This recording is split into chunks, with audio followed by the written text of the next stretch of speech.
The weirdest medieval sports. In the DreamWorks movie The Road to El Dorado, we see the two main characters playing a ball game against their Mesoamerican hosts that involves trying to shoot balls through a hoop high up on the side of a wall. The game continues all day until the sun's shadow reaches the bottom step of the temple. But what you might not know is that this was based on real Mesoamerican ball games played from 1650 BCE up to around 1600 CE. While there were numerous variations, surviving vases from the Mayan civilization often showed players with painted faces and bumping the balls with their hips to score. While this game sounds like a lot of fun, it represents only one of many truly unique sports to emerge from the medieval era. Let's take a look at some today. Army mock battles and tournaments. As a type of sport, the tournament emerged in popularity on the European continent in the early 12th century. The armies of Normandy, England often took part in mock battles in order to prepare for the real thing. And to make it more fun, they turned the whole occasion into a sport. Basically, it was a lot like modern-day LARPing. These battles were also one of the few ways that landless peers and knights could rise through the social hierarchy through displays of skill and strength in the mock fights. Like a real battle, there were few rules, and so it often gradually descended into organized chaos, with subterfuge and shady tactics on both sides. Knights could be injured or even killed in these displays. By the 13th century, these mock battles had become even more elaborate, dramatic affairs, moving from open fields to town centers. In 1331, for example, the Cheapside tournament took place. Edward III and his favorite knights dressed as Tartars and led their ladies using silver chains. Mock battles were turning into more like festivals, where individual knights would showcase over-the-top elaborate heroics for the benefit of the crowd. By the middle of the 15th century, the mock battles were less reminiscent of warfare and more reminiscent of a stage play. The sport had become a theatrical performance, often involving storylines, costumes, and audience interaction. Falconry, or hawking. The medieval upper class liked to display their wealth in any way possible, not too different from today's upper class. One way they did this was by acquiring expensive falcons and other noble birds, including peregrines, lanners, and various species of hawk, to use in the sport of falconry or hawking. The richer the noble, the more of these birds they may possess. They required extensive training before they were allowed to fly, sending them to track and kill specific prey as the humans galloped along below, taking part in more of a spectator sport fashion. Of course, the winning bird would lead to praise heaped upon the owner, as if they had personally killed the prey themselves. Tennis. We all know tennis, a court, a ball, and 2 to 4 players with a racket each. But did you know that way back in the 15th century, tennis used to be a far more painful and weird sport? A favorite among the French elite and bourgeois, tennis was similar to the version we have today. Only tennis balls weren't quite as fancy as they are now, and were just usually pieces of cloth packed tightly and sewed. This version of early tennis originated in monasteries and villages in southern France, way back in the 11th century. Originally, they called it jeu de paume, literally translating to game of the palm. That's because instead of the rackets, players would use their own hands.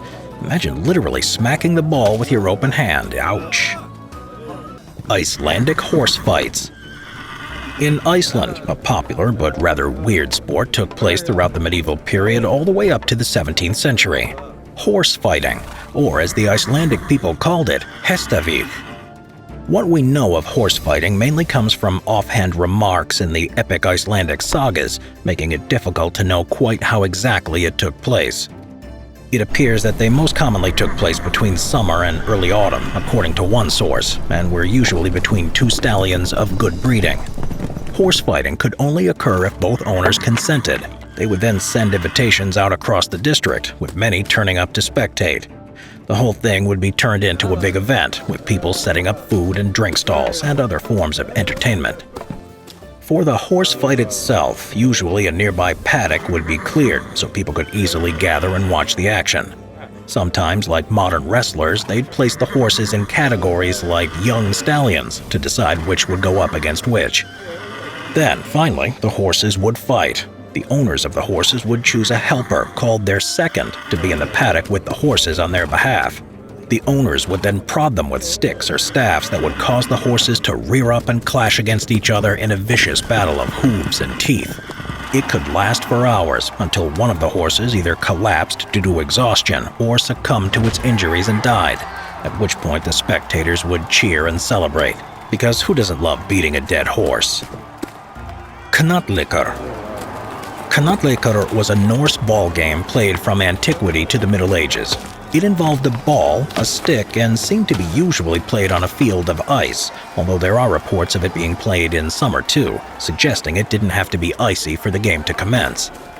What we know of Knattleikur comes from epic sagas, so how the game was played exactly has been lost, but we can ascertain it was played one-on-one or involved many players, and like a lot of things in the medieval era, was often reduced to violence.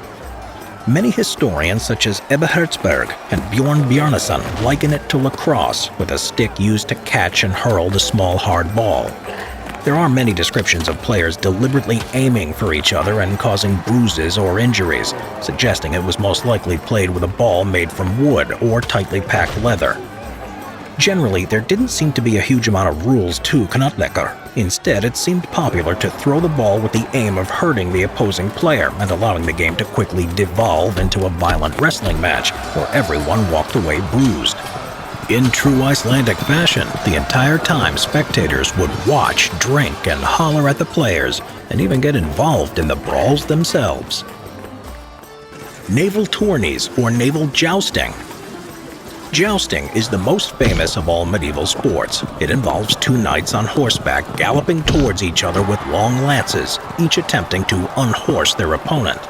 But what is less known is that there was a naval version of jousting. As described by Thomas Beckett's biographer William Fitzstephen, naval tourneys were very similar to the jousting we all know and love, but played on the water instead. In one format, two opposing players would face off in small vessels holding a lance. A shield would stand in the middle of the river on a post, and the player would attempt to hit it without splintering his lance. If he failed, he'd be thrown off by the weight of his own hit, and usually end up falling and emerging downriver, coughing and sputtering.